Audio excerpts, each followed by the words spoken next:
Hey, Realty One Group agents, it's Beth Adams, and I just want to do a couple of tips and tricks for Skyslope for you really quickly.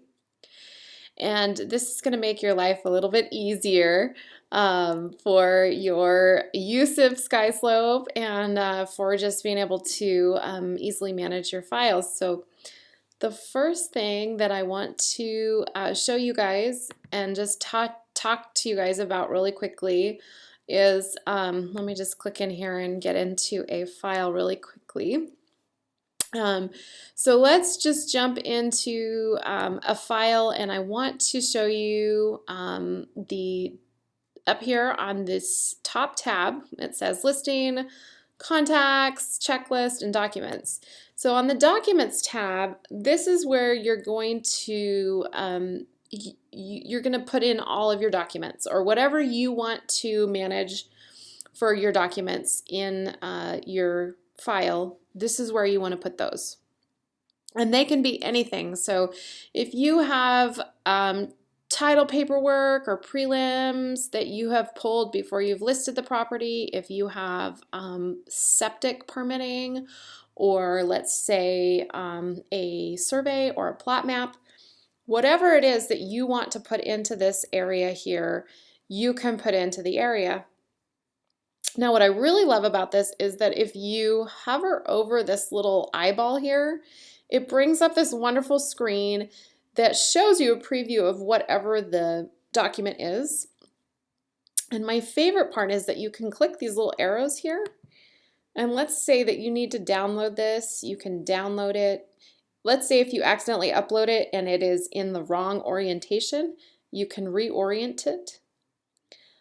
You can print it from here, or you can open it. Isn't that great? Okay, so the other thing that I want to remind you is that we don't want to put documents into the checklist unless they are completely and absolutely executed, because once we put documents into the checklist, they are automatically sent off to Suzanne for compliance review. And if they aren't complete or there's something incomplete about them, she will have to reject them because they are not compliant. So if you are working on a document and you don't have all of the signatures yet, or you haven't had something fully executed, make sure that you're putting it just in the documents list and not into the checklist. Now, once you've added something to the documents list and you want to add it to the checklist because it is now fully executed, you can either go into the checklist and assign it, or from the documents tab here, you can hit the split button. And you're saying, wait, I don't need to split the document. It's only one document, and that's okay. And so what you can do here is go to split it. And let's say we want to assign this as the seller property disclosure statement because that's what it is. So I'm going to find the assigned checklist name, and I'm going to click on it. And then I'm just going to assign the entire document.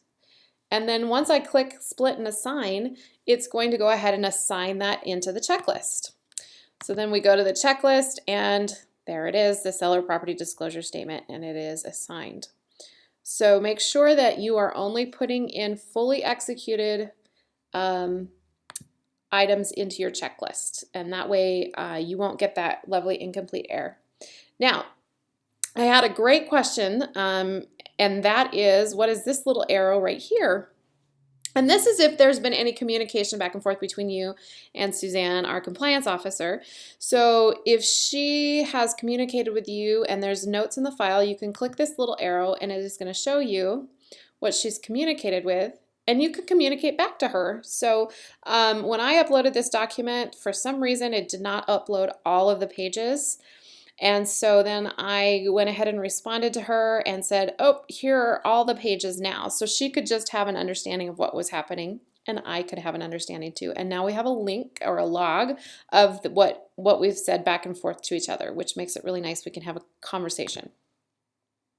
So that is a couple of tips and tricks I wanted to share with you. There's one other thing that I want to share with you in transactions. This came up during our Skyslope training today, and it was a great question. So under transaction, when we're actually working with a contract, not just a listing, if you go into the checklist, you'll see that we have placeholders for counter offers and for addendums. And the question came up, well, we have more than one counter offer and we have more than one addendum.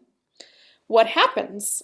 And what happens is you can assign the counteroffer or the addendum to this checklist placeholder, and you can do it as many times as possible. And it will layer the documents on top of each other. So essentially, if you have 3 counters, you can add in 3 counters and all 3 counters will show.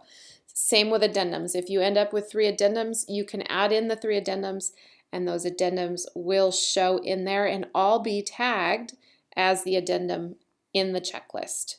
So if you have more than one counter or more than one addendum, just go ahead and upload them under that counters and addendum placeholder under the checklist. That is all for today. I hope you guys found these tips and tricks to be a great source of information for you, and I hope you all have a wonderful rest of your week.